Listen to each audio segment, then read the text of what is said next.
ಮಾತು ಹೇಳಿದ್ರಿ. ಗಿಲ್ಲಿ ಅವ್ರನ್ನ ಈ ಒಂದು ವೇದಿಕೆ ಕರ್ಸ್ತೀವಿ ಅಂತ. ಸೊ ನುಡಿದಂತೆ ನಡೆದಿದ್ದೀರಾ. ಇವತ್ತು ಗಿಲ್ಲಿ ಅವರು ಇಲ್ಲಿ ಬಂದಿದ್ದಾರೆ, ಪ್ರತ್ಯಕ್ಷ ಸಾಕ್ಷಿಯಾಗಿದ್ದಾರೆ. ಸೊ ಇದ್ರ ಬಗ್ಗೆ ತಮ್ಮ ಅಭಿಪ್ರಾಯ? ನಮ್ಮ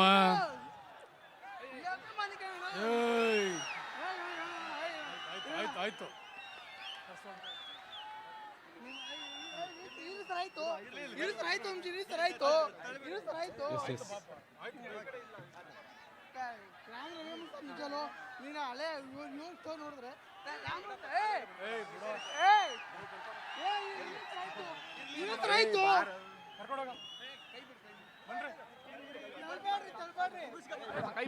ಮುಗಿಸ್ಕ ಬರ್ತೀನಿ ನಾನು ಕೆಳಗಡೆಗೆ.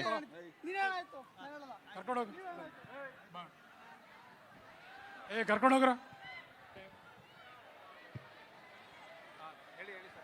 ನಿಮ್ಮೆಲ್ಲರ ಆಶೀರ್ವಾದದಿಂದ ಗಿಲ್ಲಿ ಅವರು ಕಳೆದ ವರ್ಷ ಬರಬೇಕಾಯ್ತು, ಬರಲಿಲ್ಲ. ನಿಮ್ಮೆಲ್ಲರ ಪ್ರೀತಿಗೋಸ್ಕರ ಈ ವರ್ಷ ನಾನು ಬಂದೇ ಬರ್ತೀನಿ ಅಂತ ಹೇಳಿದ್ದಾರೆ. ಅವರು ಬಂದಿದ್ದಾರೆ, ನಿಮ್ಮನ್ನೆಲ್ಲರೂ ಕೂಡ ಉದ್ದೇಶಿಸಿ ಮಾತಾಡಿದ್ದಾರೆ. ಅವ್ರಿಗೆ ನಿಮ್ಮೆಲ್ಲರ ಪರವಾಗಿ ಒಂದು ಜೋರಾದ ಚಪ್ಪಾಳೆ ಮುಖಾಂತರವಾಗಿ ಒಂದು ಅಭಿನಂದನೆಯನ್ನು ಸಲ್ಲಿಸಬೇಕು. ಮುಂದೆ ಸಾಕಷ್ಟು ಅವರಿಗೆ ಅವಕಾಶಗಳಿದೆ ಬೆಳೆಯಲಿಕ್ಕೆ. ಈಗಾಗಲೇ ಸಿನಿಮಾ ಚಿತ್ರಮಂದಿರಕ್ಕೂ ಕೂಡ ಅವ್ರು ಕಾಲಿಡ್ತಾ ಇದ್ದಾರೆ. ಮುಂದಕ್ಕೂ ಕೂಡ ನಿಮ್ಮ ಪ್ರೀತಿ ವಿಶ್ವಾಸ ಅದೇ ರೀತಿ ನಮ್ಮ ಗಿಲ್ಲಿ ಮೇಲೆ ಇರಲಿ. ರಾಮನಗರ ಜನತೆ ಅವ್ರಿಗೆ ಬಹಳ ಪ್ರೀತಿ ಮಾಡ್ತಾರೆ. ಕಳೆದ ಸಲ ಅವರೆಲ್ಲರೂ ಕೂಡ ಸಾಕಷ್ಟು ಹರಕೆ ಆರಾಧನೆ ಎಲ್ಲರೂ ಕೂಡ ಮಾಡಿಕೊಂಡ್ರು, ನಮ್ಮ ಗಿಲ್ಲಿ ಗೆಲ್ಲಬೇಕಂತೇಳಿ. ಇವತ್ತು ನಮ್ಮ ಗಿಲ್ಲಿಯವರು ನಮ್ಮದೇ ಆದಂಥ ಊರಿಗೆ ಬಂದಿದ್ದಾರೆ. ನಿಮ್ಮೆಲ್ಲರ ಪರವಾಗಿ ಒಂದು ಜೋರಾದ ಚಪ್ಪಾಳೆ ಅಭಿನಂದನೆಗಳನ್ನು ಸಲ್ಲಿಸಿ ಅವರಿಗೆ ಕಳಿಸ್ಕೊಳ್ಳೋಣ. ಇನ್ನು ಕಾರ್ಯಕ್ರಮ ಇದೆ.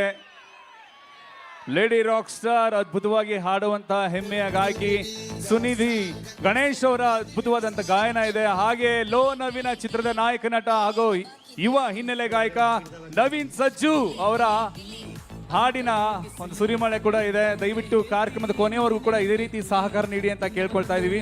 ಇದೀಗ ಜನಪ್ರಿಯ ಶಾಸಕರು, ರಾಮನಗರ ವಿಧಾನಸಭಾ ಕ್ಷೇತ್ರದ ಜನಪ್ರಿಯ ಶಾಸಕರು ಇಕ್ಬಾಲ್ ಹುಸೇನ್ ಸರ್ ಅವರ ಅಮೃತ ಹಸ್ತದಿಂದ ಇದೀಗ ಅವರಿಗೆ ಗೌರವ ಸಮರ್ಪಣೆಯನ್ನ ಮಾಡಲಾಗಿದೆ.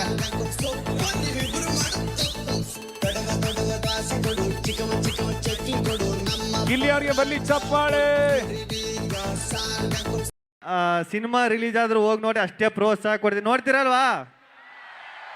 ಅಷ್ಟೇ ಕಣ್ರಣ್ಣ. ನಮ್ಮ ರಾಮ್ ಖಂಡಿತವಾಗ್ಲೂ ಬಿಗ್ ಬಾಸ್ ಅಲ್ಲಿ ಗೆಲ್ಸಿದ ಮೇಲೆ ಸಿನಿಮಾನ 100 ಡೇಸ್ ಅಲ್ಲ 200 ಡೇಸ್ನ ಇವರೆಲ್ಲರೂ ಕೂಡ ಗೆಲ್ಲಿಸ್ತಾರೆ ಅನ್ನೋದಕ್ಕೆ ಸಾಕ್ಷಿ ಇಲ್ಲಿ ಕೊಡ್ತಾ ಇರುವಂತ ಪ್ರೀತಿ ಸರ್. ಆಮೇಲೆ ಈ ಕಡೆ ಬಂದಾಗೆಲ್ಲ ಒಂದು ಡೈಲಾಗ್ ಹೊಡಿತಾ ಇರ್ತೀನಿ. ನಮ್ಮ ಈ ಮಂಡ್ಯ, ಮೈಸೂರು, ನಮ್ಮ ಯಾವುದೇ ಊರಿಗೆ ಹೋದ್ರು ರಾಮನಗರದ ಮೇಲೆ ಡೈಲಾಗ್ ಹೊಡಿಲ್ಲ ಅಂದ್ರೆ ಬೇಜಾರಾಗ್ಬಿಡ್ತಾರೆ ಅವರು. ಇಷ್ಟು ಜನ, ಇಷ್ಟು ಕ್ರೌಡಿ, ಮಳೆ ಬಂದ್ರು ಇಷ್ಟು ಜನ ಅವರಲ್ಲ, ಅದಕ್ಕೆ ಡೈಲಾಗ್ ಹೊಡಿಬೇಕು. ಟಕರ ಟಕರ ಟಮ್ಟೇಟು, ನಮ್ಮ ರಾಮನಗರ ಜನ ultimate. Thank you Gilli sir, thank you so much. Thank you sir. ನಿಮಗೆ ಐತಿಹಾಸಿಕ ರಾಮನಗರ ಸರ್ ಹಾಗೆ ಲಾಸ್ಟ್ ಇಯರ್ ಅಂದರೆ ಲಾಸ್ಟ್ ಟೈಮು ಇದೇ ರಾಮೋತ್ಸವದಲ್ಲಿ ಇದೇ ರಾಮನಗರ ಜನತೆ ಇದ್ರು. ಗಿಲ್ಲಿ ಅವರ ಒಂದು ಬಿಗ್ ಬಾಸ್ ರಿಸಲ್ಟ್ಗೆ ವೆಯ್ಟ್ ಮಾಡ್ತಾ ಇದ್ವು. ಅವಾಗ ನೀವು ಮಾತು ಹೇಳಿದ್ರಿ, ಗಿಲ್ಲಿ ಅವ್ರನ್ನ ಈ ಒಂದು ವೇದಿಕೆ ಕರ್ಸ್ತೀವಿ ಅಂತ. ಸೊ ನುಡಿದಂತೆ ನಡೆದಿದ್ದೀರಾ. ಇವತ್ತು ಗಿಲ್ಲಿ ಅವರು ಇಲ್ಲಿ ಬಂದಿದ್ದಾರೆ, ಪ್ರತ್ಯಕ್ಷ ಸಾಕ್ಷಿಯಾಗಿದ್ದಾರೆ. ಸೊ ಇದ್ರ ಬಗ್ಗೆ ತಮ್ಮ ಅಭಿಪ್ರಾಯ? ನಮ್ಮ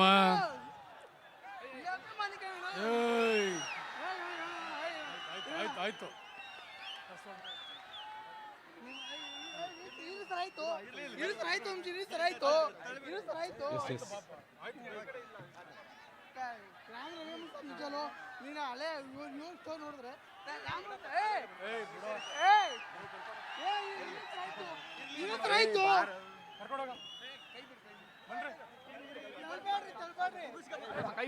ಮುಗಿಸ್ಕ ಬರ್ತೀನಿ ನಾನು ಕೆಳಗಡೆಗೆ.